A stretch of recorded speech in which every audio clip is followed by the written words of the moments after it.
Hello and welcome.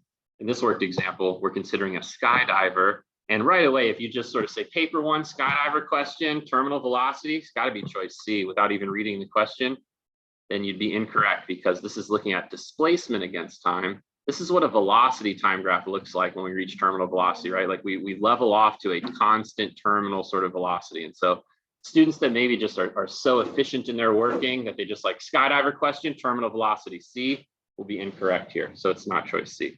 If we read through it, it says a skydiver falls from a stationary balloon at time t equals 0. As the skydiver falls, her speed and the air resistance increase until the force of the air resistance is equal to her weight. So she is going to reach terminal velocity. In other words, when air resistance equals weight, there is a net force of 0, which means no acceleration, which means constant terminal velocity. But it's asking about which graph best shows the variation with time t of the displacement s for the motion of the skydiver. So we're not looking at velocity against time, but rather displacement as a function of time. Let's consider each one of these. D would be constant velocity, right? Like here's a gradient, the slope of a displacement time graph gives velocity, but here it's like constant velocity. There's no acceleration here. We know that gravity is going to accelerate this stationary skydivers in a stationary balloon, right? They're going to fall vertically.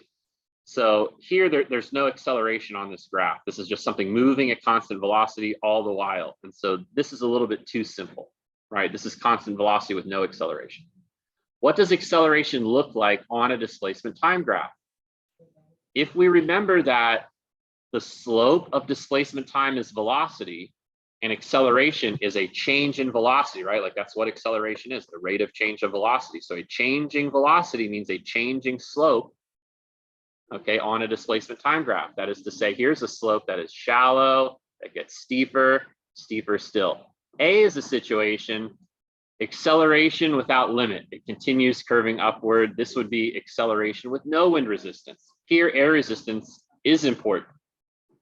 We need a graph that has a curved line initially because there is going to be acceleration until we do reach terminal velocity where it's going to level off. We almost need a graph that's like a combination of this part up here, but this part down here. If only there were such a graph. Oh, choice B. There you go. We see a curved line initially indicating the initial acceleration, and then the straight line right here, the constant slope, represents the terminal velocity, right?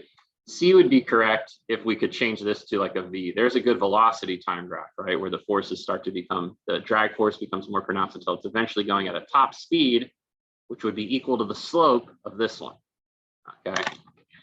So choice B is correct here.